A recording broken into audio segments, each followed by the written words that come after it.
ಯಾಕೋ ಭಾಳ ನೋವಾಗ್ತೈತಲ್ಲ, ಅದು ಒಂದ ಕಡೆ.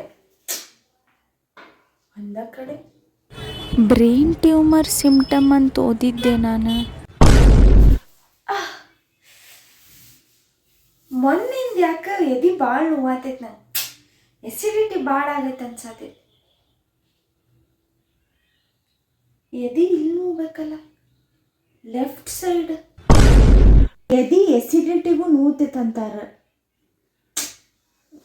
ಬಟ್ ನಂಗೆ ಲೆಫ್ಟ್ ಸೈಡ್ ಯಾಕೆ ನೋವಾಗ್ತೈತಿ? ಮನ್ಯಾಗ ಹೇಳ್ಬಿಡ್ಲೇನ ಸುಮ್ಮ? ಬೇಡ ಎಸಿಡಿಟಿನ ಅಂತ ಮತ್ತೇನಾರು ಆತಂದ್ರೆ ಸಡನ್ನಾಗಿ. ಹೃದಯಾಘಾತದ ಲಕ್ಷಣಗಳು: ಸುಸ್ತು ಮತ್ತು ಆಯಾಸ ಕಂಡುಬರುವುದು. ನಿಮ್ಮ ಎಡಗೈಯಿನ ಹೆಬ್ಬೆರಳಲ್ಲಿ ನೋವು ಕಂಡುಬರುವುದು.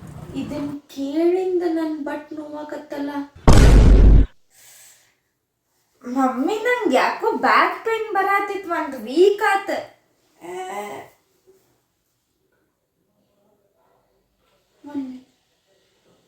ಬ್ಯಾಕ್ ಪೇನ್ ಅಂದ್ರೆ ಇಲ್ಲಿ ಮಿಡಲ್ ಬರ್ಬೇಕದ, ರೈಟ್ ಸೈಡ್ ಯಾಕೆ ಬರತ್ತೈತೆ ನನಗೆ? ಕಿಡ್ನಿಗೆ ಏನಾದರೂ? ನಂಗೆ ಅನ್ಸಾತೈತಿ ಸುಮ್ಮನೆ ಬಾಡಿ ಸ್ಕ್ಯಾನ ಮಾಡಿಸ್ಬಿಡು ಚಲೋ ಅಂತ. ಫುಲ್ ಬಾಡಿ ಇನ್ನೂ ಗಡ್ಬಡ್ ಐತಿ, ಆದಷ್ಟು ಬೇಗ ಸ್ಕ್ಯಾನಿಂಗ್ ಮಾಡಿಸ್ಬೇಕು.